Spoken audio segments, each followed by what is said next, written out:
Hello friends and welcome to Chunked In, the chunk-locked RS3 Ironman 0th episode, because I'm guessing at least some people who are watching this series aren't familiar with the Chunkman rules.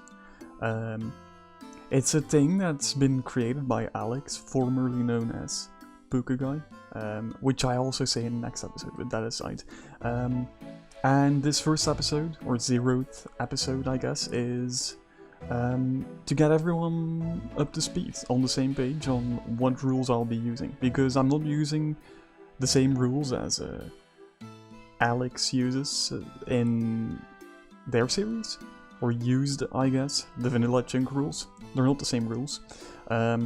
So I made up this PowerPoint to showcase, to explain the rules to you. There's also a Word document down below which explains the rules if you just want to read them instead.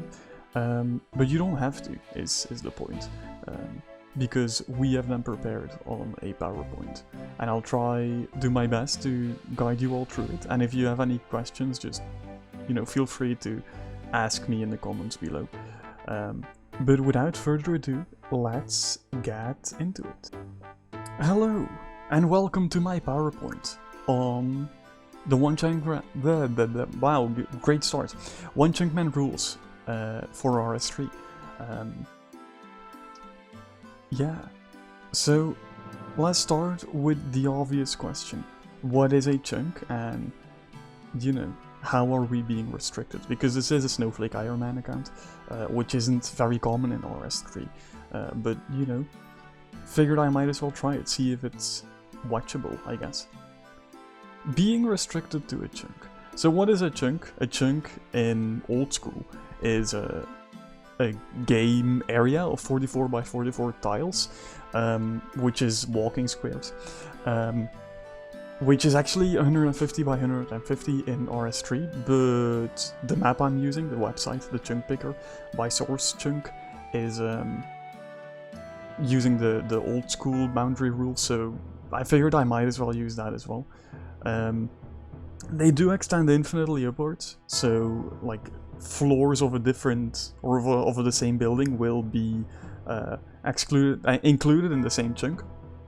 And this restriction doesn't affect underground areas. So say we enter the Ham hideout in Lumbridge, which is far away because we're starting in Berthorpe, but still, say we are entering the Ham hideout in Lumbridge and it spans multiple chunks, then we can still access the entire area underground.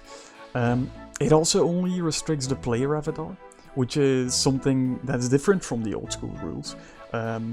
I'm saying that I can use telegrab and range enemies outside of the chunk boundaries to bring them inside of the chunk, if that makes sense. But as you'll see later, that doesn't technically affect the skilling challenges. We still can't exit chunk area though, like ourselves. We can only barely interact with what is within our reach. But how do we complete a chunk? Because we move on from a chunk by completing it. And that is by completing the following criteria. First of all best in slot items must be acquired in all 3 combat styles. But we're making the extra limitation that they can be gate capped with or by group content or treasure trials, so I don't have to grind out any, best in slot items from treasure trials. Clue scrolls, like the hip kids say nowadays. And I also don't want to be, stuck trying to complete Barbarian Assault, that mini games, or like, leeching off of people doing Virago and stuff. I think that's fair. I also think it's doubly fair because, Virago, pretty close to Berthorpe. And I don't know if I could stay sane during a Virago grind. that aside, second criterion is all completable mini/sub/normal quests must be completed. Completable, obviously, meaning we can do them from start to finish. So that's also kind of different from the normal chunk rules. Normal chunk rules say we must progress them as far as possible. I don't like that rule because I like questing and I appreciate the writing and the lore, and I think it's kinda it's not right completing a quest in parts like that, because there will be like a month-long grinds between, well, maybe not month-long, but you get what I mean. There will be long grinds between chunk unlocks, and I don't want to, you know, keep a part of the quest, of a certain quest, locked behind like a month of just grinding, really. So we'll wait until every chunk is unlocked and all the requirements are there to actually complete a quest start to finish. Same thing for the area tasks, really, except we don't have to start the easy tasks before the medium ones, which is in line with the original rules, I'm pretty sure. But yeah, just area tasks. Not achievements, because I haven't really looked into achievements, like you know, achievements, not area achievements. You get what I mean. So maybe we can look into that later. I'm guessing they won't be a requirement to complete a chunk right now, but we might add that later, depending on what that means. And this is very different from the original chunks. I'm working with required skilling challenges for trainable skills. So I'm asking myself, or well, anyone who's following these rules, to do the highest level required skilling challenge for all trainable skills in the chunk. And if a challenge is required but the skill isn't trainable yet, it'll go on the backlog until the skill is trainable. What is a trainable skill?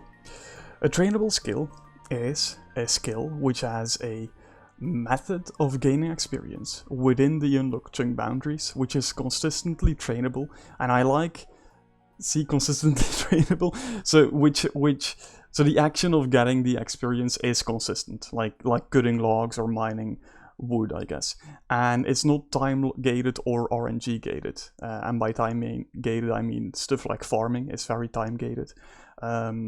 Gaining XP from like Tears of Goodix, or Penguin Hide and Seek, or RNG gated. So like, say the only way we can train smithing is by killing men with a drop chance of 1 in 464 of copper and tin, which I don't think that's true, but just for the hypothetical, that's not a trainable skill. So that wouldn't make smithing trainable. We'd need to get either buy the ore or you know, or mine the ore ourselves in order to, or find a spawn, I guess, in order to make it trainable. Time gated, I'm not counting, wait, am I counting item spawns? I am counting item spawns as time gated, even though they technically aren't, even though you can hop worlds, just, you know, for the sake of consistency, I'm counting them as time-gated content. What is a required challenge? It's a required if all of the components can be accessed from a source, like a rock, item spawn, NPC spawn or shop, within the unlocked chunked boundaries. And it's not one of the activities mentioned in the next slide, and we'll get to that later. This is where so for the people who know how the original chunk man rules work, trainable skills is like, I guess, I don't want to say simplified version, but it's like a trainable skill is a primary skill, like training method, I guess. Just, you know, compacted a bit, because they have primary, secondary, tertiary training stuff. I'm kind of compacting that into trainable skills and required skilling challenges, if that makes sense. Either way, it's a bit of a convoluted system. I'm sure there's many edge cases I haven't thought of, but whatever, we'll make it work.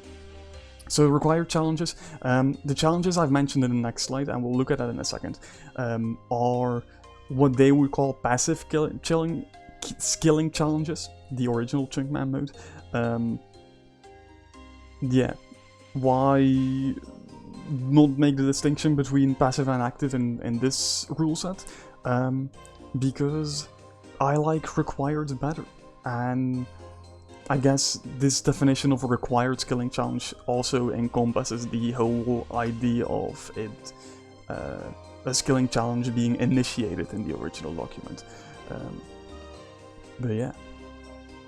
And another required challenge is, of course, getting the level requirement for a quest with a start point in the chunk boundaries, regardless of whether the quest can be fully completed. So even if we can't complete the quest, we should still be able to start the quest, if that makes sense, given that they don't require other quests. But even if they don't require, if they do require other quests, we should still get the quest requirements. There we go. So which are the activities that aren't classed as required challenges? So I just recorded this and I spent like 4 minutes justifying my choices as to why some of these are on here and why not. I think most of them are pretty intuitive, if that makes sense. I think most of them you can like definitely understand why I put them on there. I think the most controversial one would be archaeology excavation spots. But I think that makes sense because, for example, carry that would be like a 1 to 120 grind, which is just it's insane. This just completely ruining the account. But other than that, I think they speak for themselves. You can just read them, and if you disagree, please let me know. And yeah, let's just move on to how to unlock a chunk. How do we unlock a new chunk? Well, we'll be using the RS3 chunk picker website, which are linked in the rule document, which is in the description, by the way. And basically, just when we complete a chunk, we will roll a random eligible chunk. And eligible chunks are basically just anywhere we can walk, or anywhere we can get to, from already unlocked chunks, which includes, say we are in Port Sarim, we have a boat to Karamja, we can use that boat to unlock Karamja, but then we can't unlock any other access points to Karamja anymore. That's what the third, like the indent there means. We also can't unlock, like use Port Sarim to unlock Port Phasmatis with the charter ships or whatever, because we can walk there. I think that makes sense. And I also think that's all the rules wrapped up. Yeah, that's the end of the document. So I hope I've brought you up to speed with how we're doing this chunk thing, this RS3 chunk thing. If you want to contest any rules, if you have any questions, do put them in the comments. I'm not saying I explained everything everything the best, not at all, but I did try my best, and yeah, I'll be more than happy to answer any questions. And that being said, the next episode, like the first episode of the actual series, should be live, not live, but should be online together with this one. So if you are still interested in the the video, or if you maybe came from that video to watch this one, then hope you enjoy. Hope to see you later in the series. And thanks for watching. Goodbye.